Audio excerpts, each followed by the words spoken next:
Our councilors, Joseph, President Kuchmarek, Bezal, Donnelly, and myself, Councilor Di Natale, also present this evening, Councilors Caddy, Boschman, and Clark. And Mayor Di Natale is here as well as Auditor Dick Saracen. We will start with the first three orders, councilors, are all connected and will be presented by the same people. So without any objections, I'm going to take them up all at once, starting with 90-16, an order appropriating $350,000, same to be charged against available funds and credited to community development demolition. 91-16, an order that the City of Fitchburg hereby accepts the gift of approximately $260,000 from the Fitchburg Redevelopment Authority for the purpose of funding demolition activities in the approved urban renewal area. And 92-16, order that the City of Fitchburg hereby accepts and appropriates the insurance proceeds of approximately $60,000 for demolition activities involving 39-43 West Street and 28 Oliver Street, the former Central Fire Station, for a total amount of $670,000 for demolition activities. And Community Development Director Casassa and FRA Director Curley are here to present. I'm just going to read a May 11th, 2016 letter to the Mayor from Mr. Casassa. Dear Mayor Di Natale, I respectfully request the acceptance and or appropriation of the following amounts and sources of funds for use in conducting demolition activities in the city. From the City General Fund, $350,000. From the Fitchburg Redevelopment Authority, a gift of $260,000. And insurance proceeds of the $60,000. As you may be aware, the council recently appropriated $188,243 in community development block grant funding for demolition. Our intent is to combine the CDBG allocation with this request to carry out a Phase 31 demolition project in the late summer, early fall of this year. Gentlemen. Thank you, Councilor. Thank you. I think the letter you read is a pretty good general description, so if there are any specific questions that the council has, we're here to answer them. So the total with the amounts in front of us right now, plus CDBG, would be $858,000 for demolition activity. Any questions? Councilor Caddy. Just like to thank Mr. Curley. That's a generous donation. Well, that was my board of directors, Councilor. As you recall, we did a smaller one last year, about $82,000, but they really felt that they wanted to be involved with some of the removal of blight in the urban renewal area over and above what they had done before, and so we're just carrying that on. And in the spirit of cooperation with the new mayor, he made this a priority, and my board was willing to help out all they could to make this happen. Thank you. This is for me the largest appropriation I've ever seen in my 9 years on the council. So in total, I don't think I've ever seen more than 100 or 200,000 at any one time. So this is pretty unprecedented, at least for as far back as I've been here. But my question for the both of you is, first of all, for the urban renewal gift of $260,000, that is only to be used in the urban renewal area. Do you know what properties? Can we discuss that, or?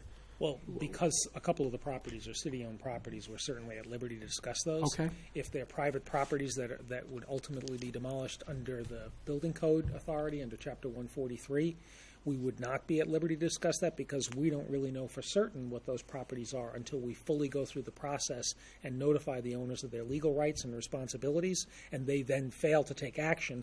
That's when we're authorized to demolish their building. So if we indicate prior to then that we have any intention of demolishing their building, we would be subject to legal liability to the owners. So 3943 West Street is one location, as is the 28 Oliver Street property, the former Central Fire Station. What are the other city-owned properties that this $850,000 is going to entail? We are currently taking a hard look at the school building at Rollstone, the old Rollstone Street School building, because that property is clearly beyond any hope of repair or renovation. Efforts were made a few years ago that failed to sell that property and to have it renovated. So we are likely to look at that property as one, and that's a significantly costly one. We probably don't have sufficient funds at this point, and we couldn't yet because the school department isn't quite ready to vacate the Laurel Street School building, so it would just be the bigger one that's located with frontage on Rollstone Street. Councilor Joseph. So even with the reclamation of all the brick and all that stuff, it's still a costly endeavor. I mean, we wouldn't be able to get money back for the demolition of that building? Well, the brick has a very limited value. What they can sometimes do, and it would lower our demolition costs, but it's a double-edged sword, would be if we give them permission to fill the cellar hole by crushing the masonry material on site, it means that they don't have to transport it either to a landfill or to a potential user, because there isn't very much demand Okay. for that brick. But the problem with doing that is the quality of that fill wouldn't be structural in nature, and it would require any subsequent developer, if the city tries to sell that land, to then have to excavate all that material out at some point in the future in order to be able to build anything there. So that limits its value, and it doesn't save you that much money. Now, we're considering like the Laurel Street property that we just took over as part of within the urban renewal plan? Laurel Street's not in the urban renewal area. Okay, so that's why I was just, that Yeah. spot right behind it's, Yeah, the urban renewal area extends through Pro- all of Main Street, the area behind Main Street up to Pritchard, I I believe, believe, the college neighborhood. It covers up to, I think, in Pearl Sawyer Street. Passway. well, that's why I thought Laurel Street with the property, The property line is actually Main Street side of Laurel Street. We can't cross Along the river. Yeah, well- we can't cross the river there. That doesn't mean that we couldn't use other funds if we need to tear down that building. You're talking about the former pro shop. yeah, I mean, it doesn't seem like it has any value. It seems like, from what I understand, it's got a carpet of grass and a cellar full of water and, It's one of many properties that we are looking at closely. If there isn't any possible long-term productive use of that building, then ultimately we are going to be responsible for tearing it down. So it's a question, it's a juggling act. We're looking at estimates that we received from having 2 or 3 demolition contractors look at some of these properties. We're not clear how good those estimates are, because when they have to sharpen their pencils and they're bidding against several other contractors, and we do a big demo like this one, we're likely to see very competitive bids, and that's what we're hoping for. The way we might address that is we will take the properties that I mentioned to you. We certainly have to go forward with the ones in the urban renewal area, because we wouldn't be able to use the FRA's Right. money without it. And we have to go after West Street because there's an insurance payment associated with that. But beyond that, what we would try to do is put out alternates in the bid by order of priority, so that if 50 Laurel, I believe is the address you're talking about, if that makes it high enough up on the list and it looks like we might have money, it might be chosen as alternate 1 or alternate 2, and then if the bids are competitive, we'll award that work as well. Okay. Hope to get as much as possible done with this money. and also, what about any of the recently tax titled property? Is it, since we can't talk about things that other people own, is there anything that we own that should be on that is on the top of that list? If it's ours, we should be able to talk about it. Yes, that's true. That's true. And there are properties that are close to the point at Okay. which we will own them, but we haven't yet. I know Calvin's here, but he's not Okay, at so liberty to nothing that we discuss currently own. There are a couple that may become city-owned, but we are looking at those properties anyway. Right. Even if they're privately owned, it just means we have to go through the formal notification process. We know the owner's not going to respond because they've literally walked away. So in a couple of cases, there are properties that probably, and in fact, I think at this point, we've been discussing internally whether it makes sense to go to complete the taking process before or after the demolition takes place. Okay. It probably makes sense to wait, because then we don't have any liability if anything happens in the building itself. Well, I guess, like you said, this is great. This is going to be a great thing for Fitchburg. Hopefully, we can get a partner in this for the properties that we may be taking and people that are looking to build on it and take advantage of what we're doing so that they can make Fitchburg better. Councilors, Mayor wanted to say one thing I on just that. wanted to add to that, to Mr. Casas's statement. We are looking at a building in Claygon, without being specific as to where it is. It's this public safety issue, but we're going through the taking process. But that looks like something that's it's going to have to come down. It's a concern that I have, because You know, it's in the neighborhood, and and I know Councilor Boschman's aware of this. There are a number of buildings in the Clegon area, certain area that we could take a look at in the future as well. This is the first wave. This is, I'm hoping to be able to do this on a yearly basis to really get a foothold in some of the blighted properties. That's what we're going to do. Our administration's focusing on eliminating some of the blight in Fitchburg and making the city much more presentable. So this is just a beginning. Thank you. Councilor Bezal. Thank you. I guess I just want to follow up with what everyone else said.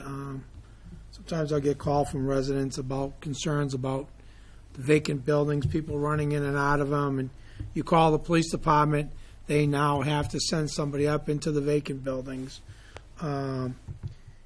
Fortunately, we haven't had any large fires in these vacant buildings that could possibly endanger our firefighters. So this is an impressive start, and something I think that we need to really continue on, because they're not really serving the community and doing anything for the community. So I applaud everyone's effort on this, and I thank you. So, Councilor Donnelly. I started out working on the CDBG program in 1976, and I really believed the answer was fixing up houses. But around 1990, I realized that so many of these buildings that have been rehabbed and got grants or loans, and we're tearing them down now. And I believe that I'm not real happy with the overall CDBG program. I think that if we had begun years ago doing more demolition, we'd be much farther ahead today than we are, because there's innumerable buildings that got grants and loans, and then we ended up tearing them down anyway. In the college area, the Clegon area, High Street, Elm Street, the Patch. So I'm really enthusiastic about having all this. I can honestly say it doesn't seem like anybody listened to me in the last 20 years, but I'm happy that the mayor is on board. Just an idea that I just still see money that's going into rehab, that it cycles, that people get a loan or something. It's still, I don't think it's a successful program. If a piece of property is worth fixing up, if you can fix it up with your money or the bank's money, it must be worth it. But if it's government money, I still do not see Fitchburg going forward. And there are some communities that use the term stabilization. Well, if you get a ship that's half sunk and you stabilize it, it stays there. It doesn't come up. It doesn't go down, but it doesn't come up. So I really want to see as much demolition as possible. I think the department is doing a great job in some of the selections, but I have one other question regarding the fire alarm, the alarm building in the Central Fire Station. Now, I watched a few years ago as the South Street School was sold for $50,000. A big lot, big building, beautiful location, numbered route, close to Route 2, $50,000. And then they were trying to sell the Central Fire Station and the alarm building. Congested area, small lot, all buildings, higher demolition cost. And I had suggested, why couldn't we do an RFP and try to get somebody that had an idea to do something? Find out how much it was going to cost to demolish the building, put the money aside. The developer comes in, tears the building down, and they usually can do it cheaper than we can. Develop the whole building, put whatever's approved to be put in there, and when the whole building gets occupancy, give them the demolition as a bonus, because unless someone's got some ideas that I don't have, tear that building down, it's going to be a parking lot. I don't know if that's what we need, but it's a lot of money to spend for a parking lot. Thank you. Councilor President Kuchmarek. Gentlemen, can you give me a sense of when this is going to go out to bid and when you can reasonably expect the demolition to be completed? Well, we've put together a timeline of activities that have to take place before we can actually demolish. I can quickly run through that if you'd like, but because we both have to get a release of funds under the CDBG program, which means we have to go through each property and we have to note the existing conditions, and we have to post notices in the newspaper that have required waiting periods. Those That process CDBG will funds take- from this fiscal year From or this fiscal year. FY17? The Okay. 188,000 that was referenced, that was set aside. Once we have specific properties, because we can't do it until we know what the properties are, we then have to go through that process of taking photos, making sure that they're not on the historic inventory, making sure that if there are any issues with regard to floodplain or wetlands impacts or any other factors that might impact the environmental conditions, we usually determine that there is no impact, no significant impact. Once we go through that determination process, though, we have to publish a notice in the newspaper. We have to wait 30 days. Then we have to publish another notice and wait. HUD has to wait another 15 days before they will give us the release of funds. We can do a lot of this work concurrently, though, with the period of time that we're preparing the specifications for the project and putting it out to bid. We just can't award the work and commit the funds until we get the release. So that work will be done concurrently with the legal work that will be done, title searches on certain buildings, and then the notices that are required to the owners of all the private properties through the building department, where the building commissioner sends out a survey team and reviews the properties and makes a determination that the building meets certain conditions under state code, that if they don't address them, the city has the authority to then go forward with demolition. All those notifications have to be sent out to anybody who has an interest in the property, including anyone who has a loan or a mortgage that's recorded.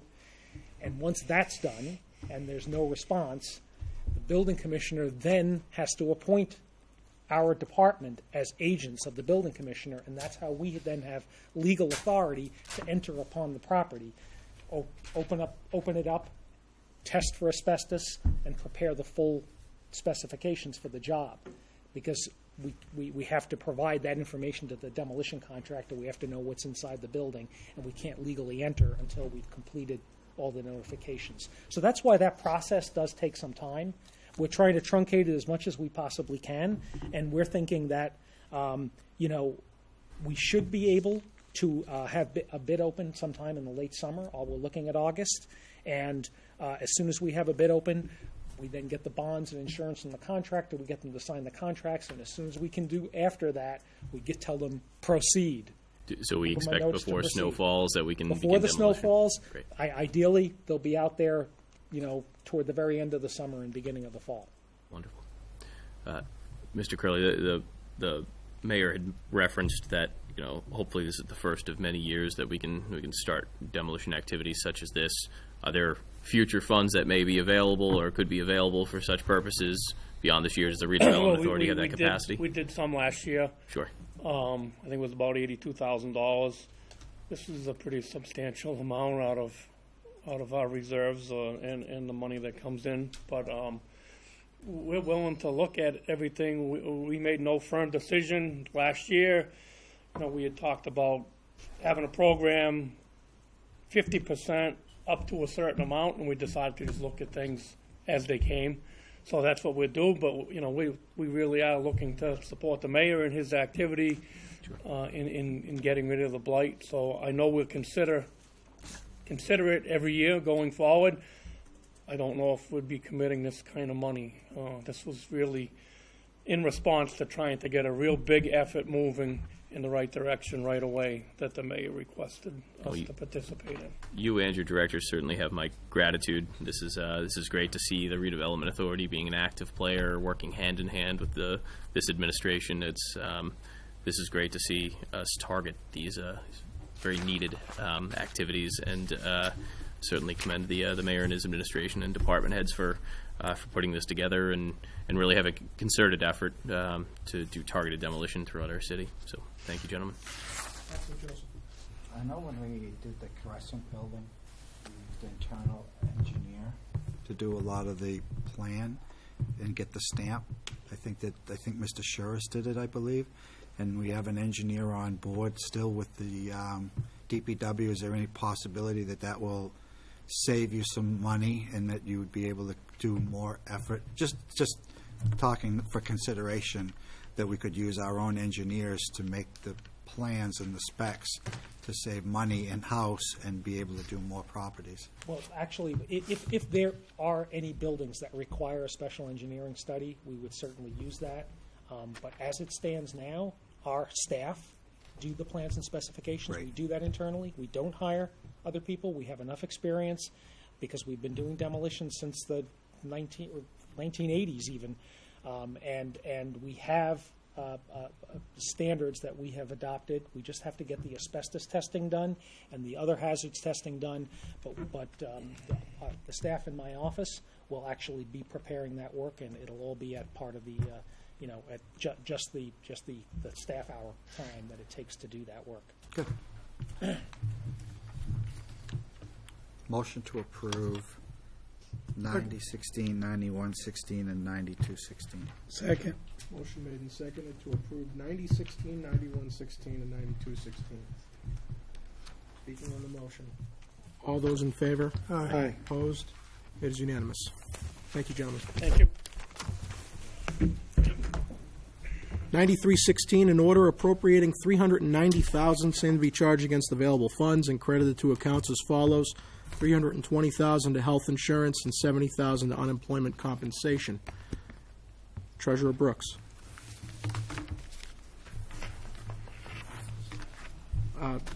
Auditor Saracen will start it off. Summarize. You may recall a few months ago, we mentioned at one of the finance meetings that we appeared to be running short in the fringe benefit accounts for this year, and we were monitoring, keeping an eye on it, and we probably would be back. And both of us, both Calvin and I, have looked at the health insurance, and then I've also looked at all the other accounts, and this is what came out of that, our review and our projection for year end. Both accounts have had a little higher than their typical activity. The original, but this doesn't.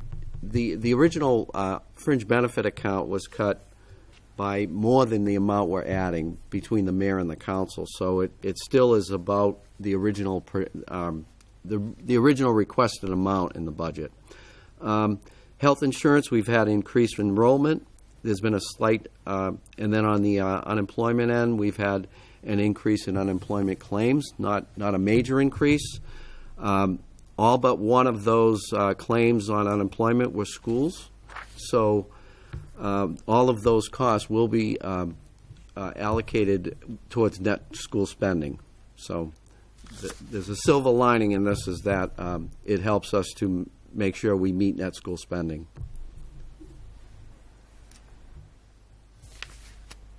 Councilor Joseph. All right, so we cut the budget last year, and we're putting money back in that was basically cut out of the budget. Where are we at this year's budget? Are we planning on using available funds in next fiscal year's budget to cover health insurance?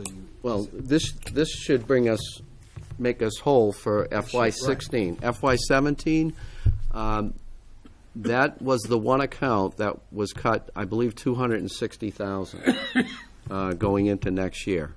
And based on the figures, we expect to be short in that account. Maybe not by the full $260,000, but 1 to 200,000. But that was an account we were up front with as far as it being cut. Yep. It helped balance the budget for next year. I don't think Marcus agrees that makes the budget balance, but I don't want to get him going. Are you done, Counselor? Because I have an issue with the classification of the word cut. It wasn't cut; it was reduced in growth. I looked at last year's proposal. The previous mayor, allocated 13.3. The request was 13.5. So the mayor reduced the request $200,000. She did not cut it. She reduced the increase. A cut is when you get budgeted less than what you got the previous year. So I just want to stipulate that. The council then cut an extra 100,000. And I was one of the proponents of that cut because over 8 or 9 years, especially the last few, we had significant balances in those accounts that we ended up going into free cash and using for other things in the budget. So, in my opinion, this fiscal year we're in now is an outlier. And Mr. Saracen just said it. There are things that we didn't expect. We didn't expect there was going to be an increase in enrollment. I spoke to the treasurer this morning. We didn't expect that some of the new enrollees were going to elect some of these plans. This was an outlier year.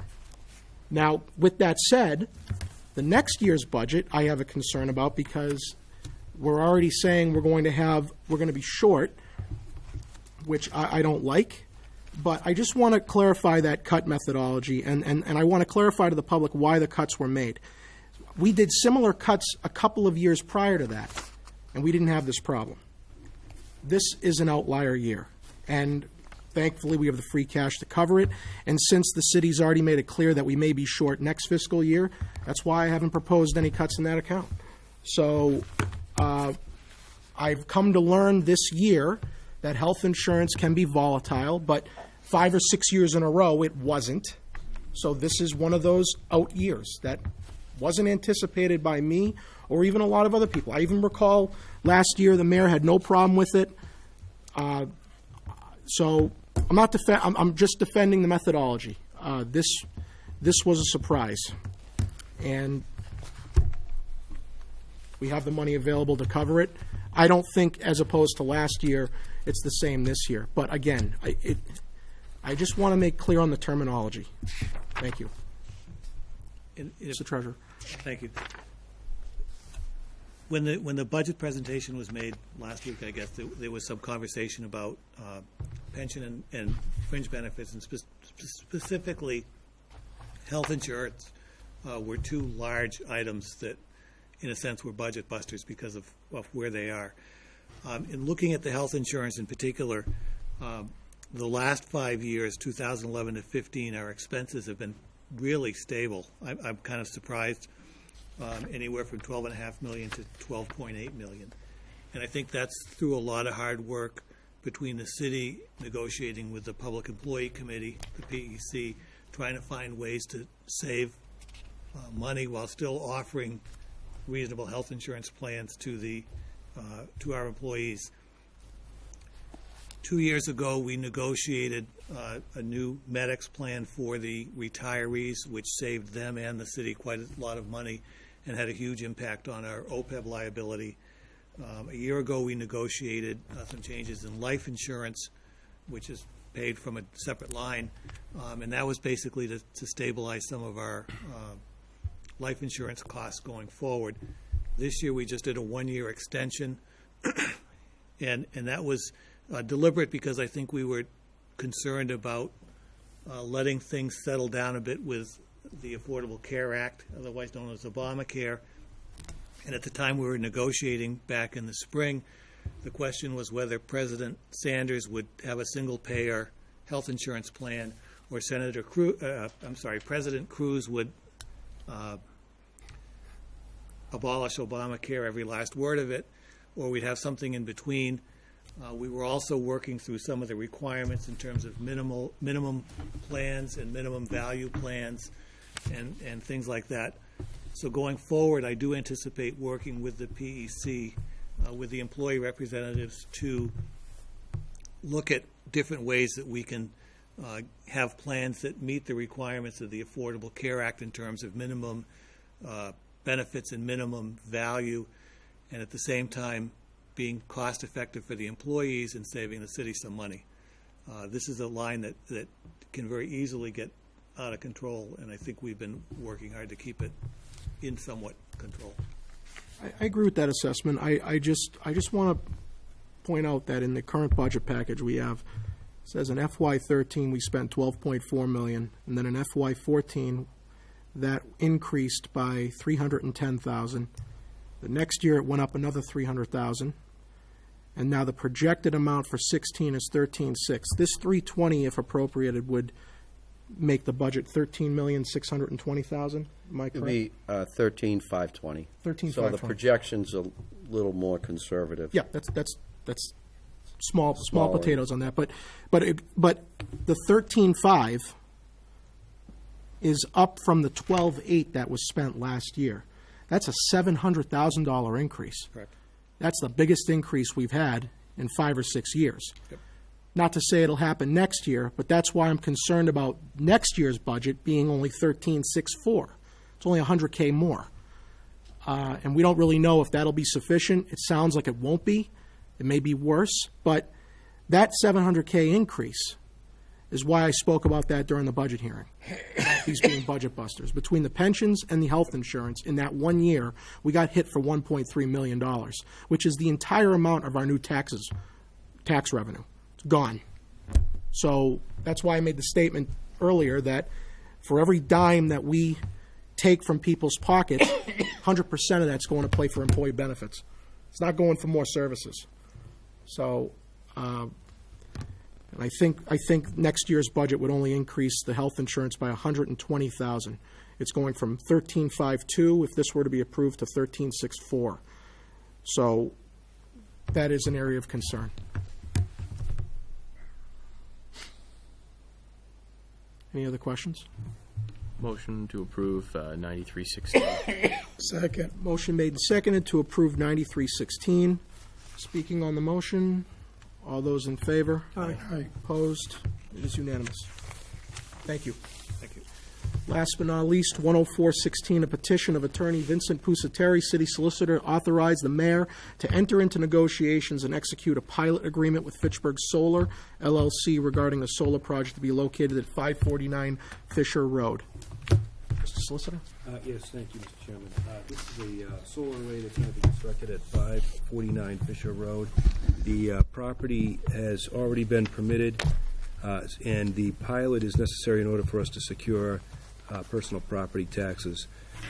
Just a little bit of a history on solar projects and pilot agreements. The Department of Revenue has, in the past, determined that it is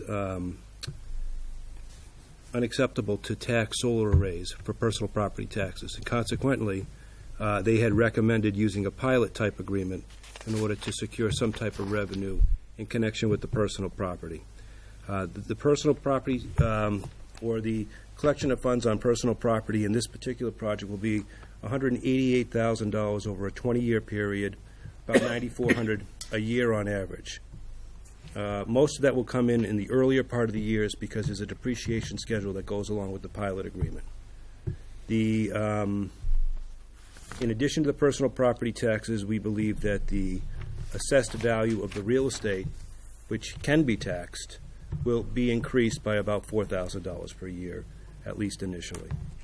So, in essence, this is an important step in order for us to secure the project and to ensure that the project produces some tax revenue for the city.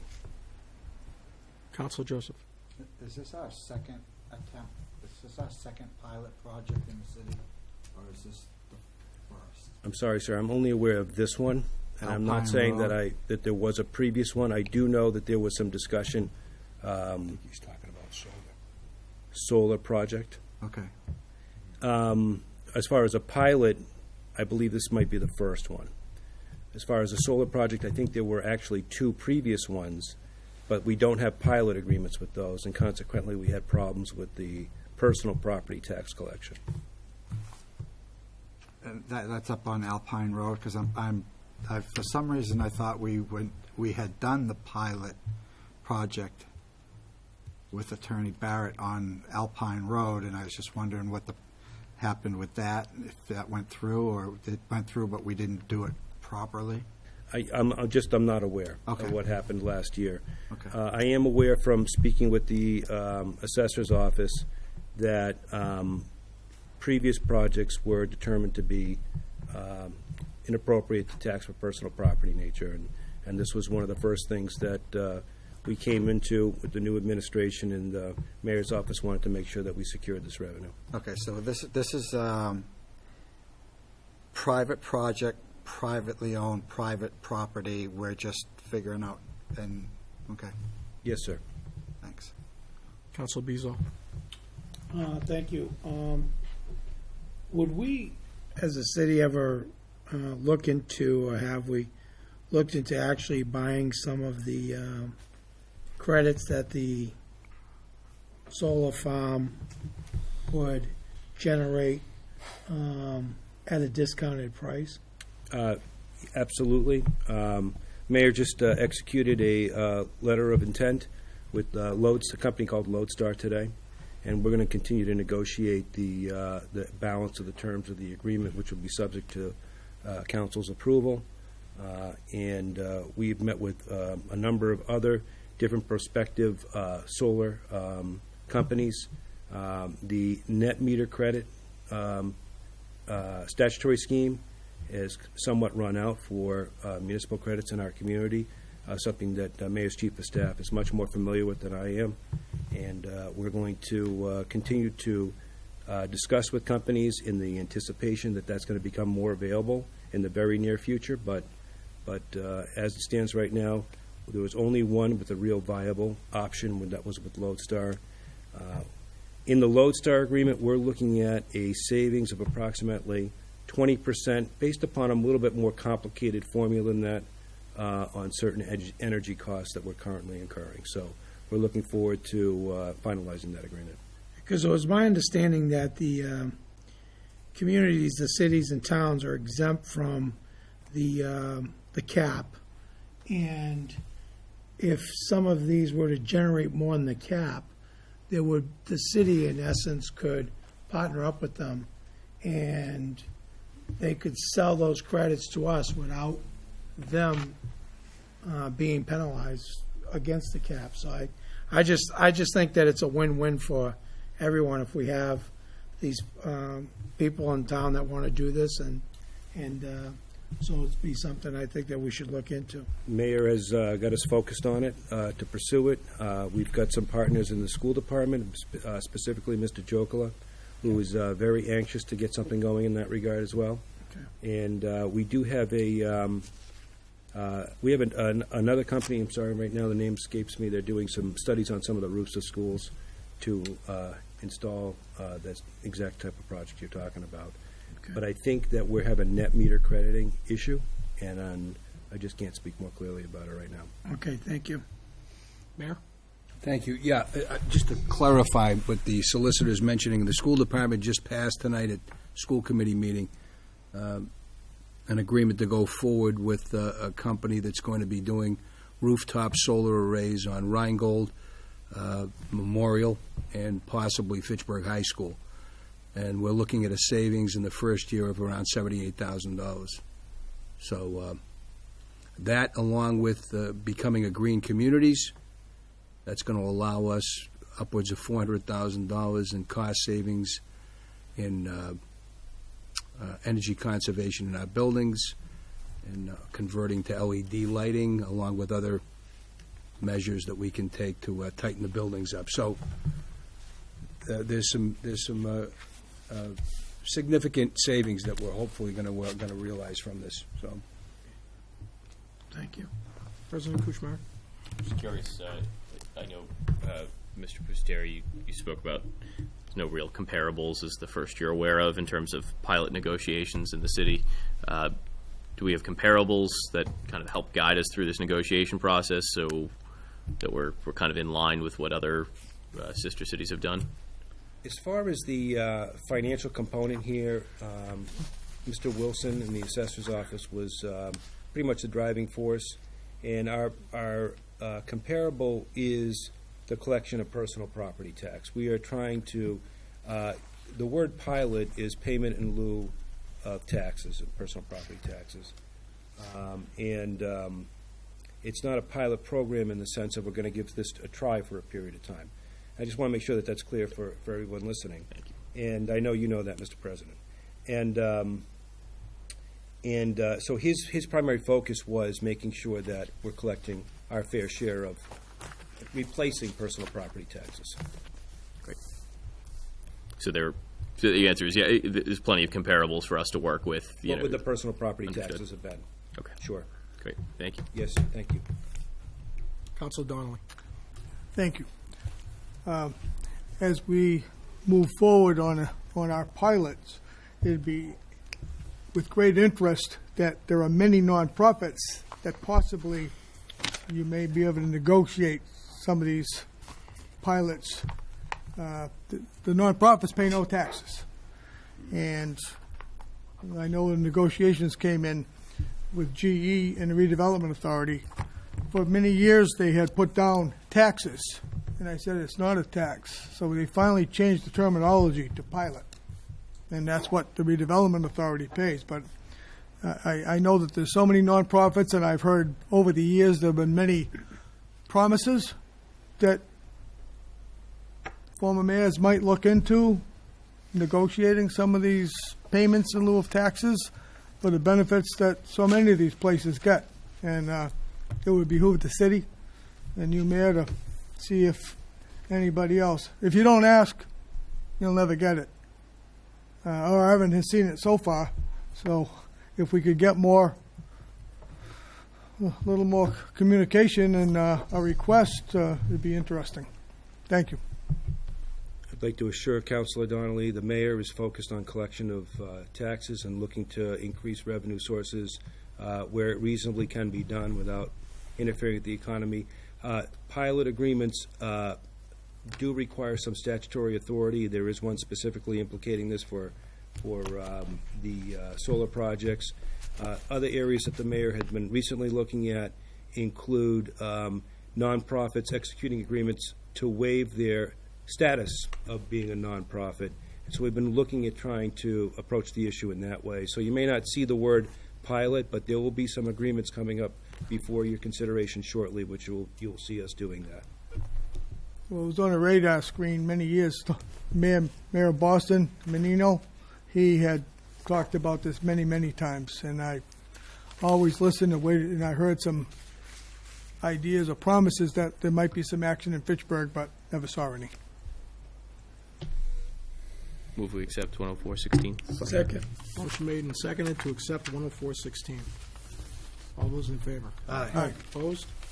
It is unanimous. Motion to adjourn. Second. Motion made and seconded to adjourn. All those in favor? Aye. Opposed? We are adjourned. Thank you.